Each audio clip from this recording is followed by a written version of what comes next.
Everyone knows the cost of a bad tool, but in 2026, the real trap is not cheap plastic. It is buying into a brand whose battery ecosystem could disappear, resale drops 40%, or quality swings with every factory change.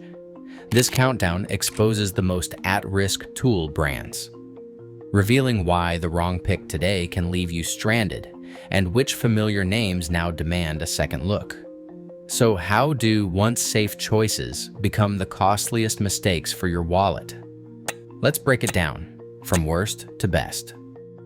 Once the gold standard for weekend warriors and hand-me-down toolboxes, Craftsman now feels like a brand stuck in limbo. The shift began in 2017, when Sears, facing a wave of store closures, sold Craftsman to Stanley Black and Decker. On paper, that move promised a fresh start. In reality, it set off a chain reaction that still rattles buyers in 2026. Walk into any big box store and you will spot the Craftsman logo on everything from drills to socket sets. But here is the catch. The same model number might come from a US plant, or it might roll off a line in China.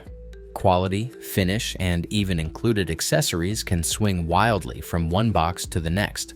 For anyone hoping to build a reliable set or invest in a battery platform, it has become a model number lottery. Resale value tells the story in hard numbers. A Craftsman drill bought 3 years ago now averages just 40% of its original price on eBay, compared to 65% for Bosch. That is not just about nostalgia fading, it is about buyers losing faith in what they are actually getting. The platform itself, launched in 2019, looked promising at first, but the multi-factory approach and shifting specs have made it hard for even die-hard fans to know what they are buying. For those who remember Craftsman as the safe pick, something you could trust without checking reviews, today's reality feels like a gamble. If you are after a single wrench, maybe it is fine. But for anyone thinking long-term, the odds just are not in your favor. Porter Cable's cordless lineup tells a cautionary tale for anyone betting on long-term value. At a time when competitors roll out a dozen or more new tools every year, Porter Cable has struggled to launch even 5. The brand's 20-volt max platform, once seen as a solid choice for weekend projects, now feels like an afterthought, especially when you scan the shelves and spot the shrinking selection. Big box retailers have quietly pushed Porter Cable further into the background, with fewer displays and less marketing muscle than ever. The numbers back up the feeling of slow decline. Over the past 3 years, Porter Cable has averaged just 4 new cordless tools each year. Compare that to Bosch or Ryobi, both of which push out 15 to 25 new models each year. For buyers hoping to build out a matching set or add specialty tools down the line, this lack of momentum means fewer options and more worry about future support. Battery prices aren't helping the case. A replacement 4 amp-hour pack runs about $120, right in line with premium brands, but without the same confidence in platform longevity. The resale market paints an even starker picture. A 3-year-old Porter Cable drill typically fetches just 35% of its original price, the lowest among major brands. For the average DIYer, the risk is clear. Investing in Porter Cable's cordless system today means gambling on a brand that is fading from store aisles and slipping out of the tool conversation. One-off bargains might tempt, but for anyone thinking about a full ecosystem, the warning signs are impossible to ignore.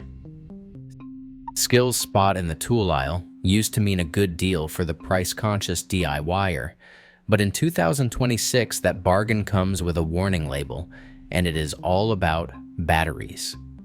The PWR Core 20-volt line, launched in 2019, promised modern brushless tech and easy compatibility. What buyers got instead was a steady drumbeat of complaints about battery life, packs that fade fast, lose charge after a year or two, and sometimes will not hold a full shift's worth of work. Forums and review threads tell the same story. Great starter set, but do not expect the batteries to last. The numbers do not lie. Skil's average eBay resale for a 3-year-old cordless drill is about 45% of its original price, noticeably lower than more established brands. But the bigger headache is finding replacements. As of this year, major retailers like Lowe's have quietly pulled most Skil kits and batteries from their shelves. Online listings are hit or miss, with some models only available from third-party sellers or in clearance bins. That means if your battery dies, you could end up paying premium prices for a pack that is already at risk of early failure. For the occasional project, Skil still makes sense, especially if you snag a bundle at a deep discount. But anyone thinking about building a full cordless lineup should pause. If a brand cannot guarantee battery support or shelf presence, you are gambling with your wallet. In a market crowded with budget options, Skil's battery gripes and vanishing act make it a risky bet for anyone wanting tools that last more than a season or two. Debt headlines don't usually make tool buyers sweat, but with GearWrench, the numbers tell a story that hits close to home. Apex Tool Group, the parent company behind GearWrench, spent from 2023 to 2025 renegotiating hundreds of millions in debt and shuffling leadership to keep the lights on. Those boardroom moves rarely stay behind closed doors for long. When a company is fighting to keep creditors happy, research and development budgets are often the first to shrink. That is exactly what has happened here. Over the last 3 years, GearWrench has averaged just 3 new hand tool releases a year, down from a pace that once kept pros checking for the latest ratchet or socket innovation. Public restructuring notices surfaced in trade news, sparking rumors of scrapped product launches and delayed upgrades. While there is no smoking gun memo showing canceled tool lines, the result is clear on store shelves: fewer fresh SKUs, more familiar faces, and a brand that feels stuck in neutral. For the cost-conscious buyer who watches the headlines, the message is simple. If the parent company is pinching pennies, long-term support and platform growth are always at risk. GearWrench still offers solid value for one-off buys, especially when you spot a deal. But as a system to build around, the slowdown in innovation and the uncertainty from Apex's financial turbulence make it a riskier bet. The trust that once came with the name now comes with a caveat: check the news as closely as the price tag. Crescent's name still brings to mind that classic adjustable wrench, the one found in every old toolbox. But in 2026, the brand's identity is harder to pin down. Crescent sits in a no-man's land, neither premium enough to tempt pros away from Snap-on, nor budget enough to win over price-first shoppers. The product line has expanded well beyond wrenches, but with each new tool, the sense of a clear promise fades. Buyers looking for a signal, something to say this is the best for your money, are left squinting at crowded shelves and wondering what Crescent actually stands for now. Release cadence tells the story. Over the past 3 years, Crescent averages just 2 new hand tool launches each year.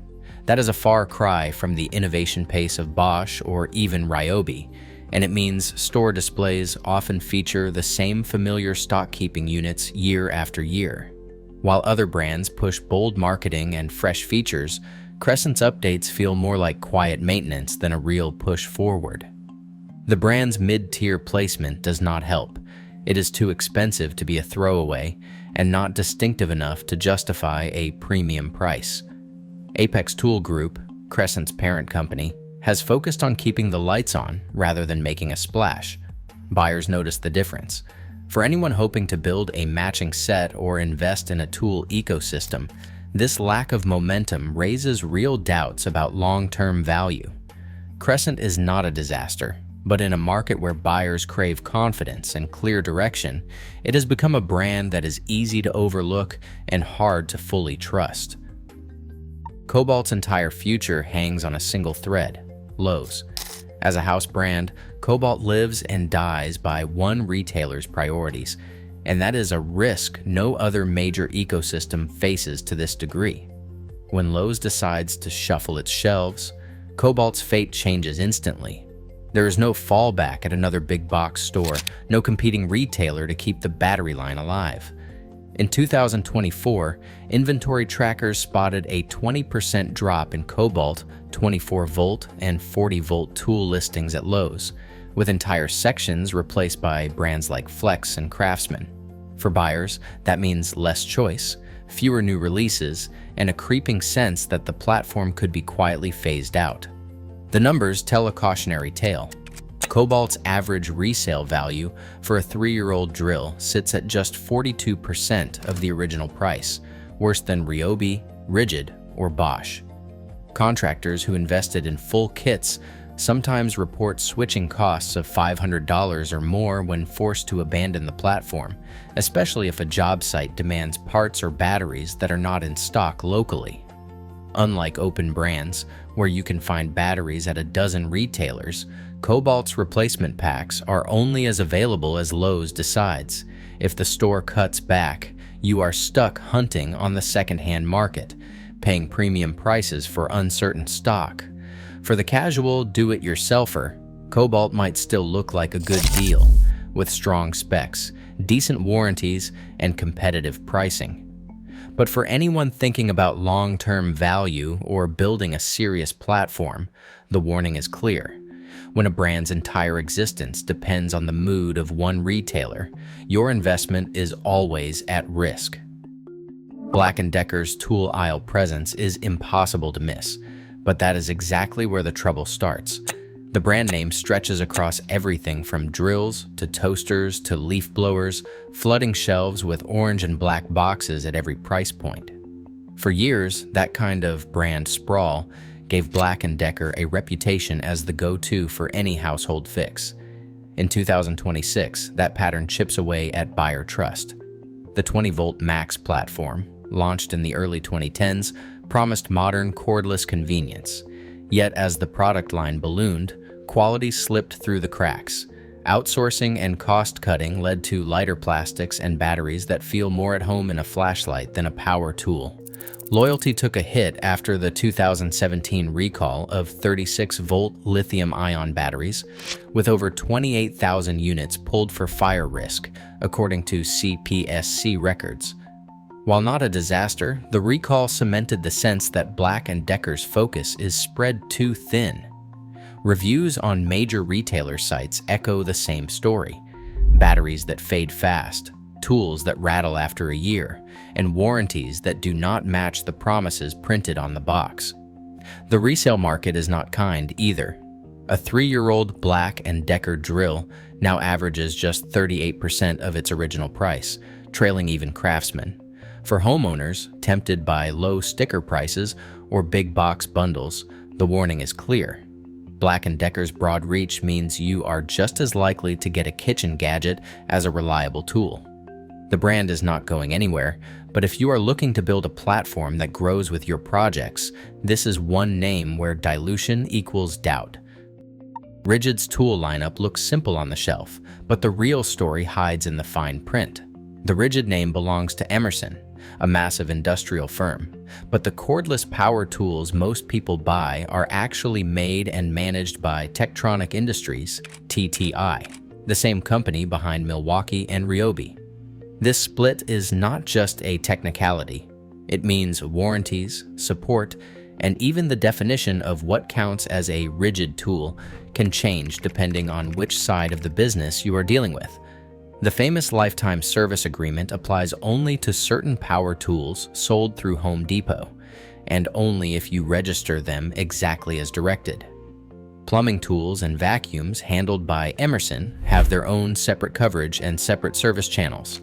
If you are a contractor expecting one call to solve any Ridgid problem, you are in for a maze of phone numbers and warranty forms. In practice, the licensing deal between Emerson and TTI keeps the Ridgid brand on the shelf, but it also creates a layer of uncertainty, especially when it comes to long-term support or future platform upgrades. For buyers who want to build a toolkit with confidence, knowing exactly who stands behind each tool matters more than ever. Ryobi's cordless platform is a juggernaut. In 2026, the 18-volt ONE+ system boasts more than 300 compatible tools, everything from drills and drivers to mowers, fans, and even heated jackets. For do-it-yourselfers, this is a dream. One battery family, decades of backward compatibility, and a wall of green boxes that promises a tool for every job. The Edge battery update in 2024 added tabless lithium cells, boosting runtime and lifespan without breaking compatibility. That is a rare move in an industry where most brands force upgrades by phasing out old batteries. Ryobi's approach means you can pull a drill from 2004 off the shelf and power it with the latest pack. No adapters, no headaches. But the sheer scale of the lineup is a double-edged sword. With so many models, buyers face endless variants, brushless, high performance, compact, and standard, sometimes with only minor differences. It is easy to get lost or end up with overlapping tools. Pros love the price and flexibility, but some argue that Ryobi leans on marketing and plastic-heavy builds instead of contractor-grade durability. The resale market tells a mixed story. A 3-year-old Ryobi drill still holds about 60% of its value, beating most budget brands. For anyone building a home workshop, the options are nearly endless. For those chasing pro-level certainty, the question is whether bigger always means better or just more ways to get confused. Bosch stands alone at the top for buyers who want their investment to last. The ProCore 18-volt platform, launched in 2017, set a new standard for backward compatibility. Every new battery still fits tools from nearly a decade ago, and that is not just a marketing line. For anyone building out a serious tool arsenal, this level of consistency is rare. Bosch's release schedule stays steady, with 15 to 20 new cordless products hitting shelves each year, but the real value shows up in the details. Precise engineering, tight tolerances, and a service network that covers over 30 centers across the US. That means repairs, parts, and support are never far away. When it comes time to sell, Bosch tools hold their value better than any other major brand in this countdown. A 3-year-old Bosch drill averages 65% of its original price on eBay, beating out even Ryobi and Ridgid. For buyers who care about wallet math, that is a big deal. Less depreciation, more confidence that you are not locked into a dead-end ecosystem. The ProCore system's backward compatibility and Bosch's global reach give buyers peace of mind. The platform is not going anywhere, and your tools will not become obsolete overnight. For anyone tired of betting on brands with shifting roadmaps, Bosch offers a clear, stable path forward. Right now, tool brands rise and fall faster than ever. One retailer decision or platform shift can wipe out your investment overnight. In 2026, a battery is not just power. It is a contract for years of support, or it can be a future headache. Choosing wisely means protecting every dollar and every project. The real risk is not a cheap tool. It is buying into a disappearing promise. Drop your thoughts below and let us hear your best and worst stories.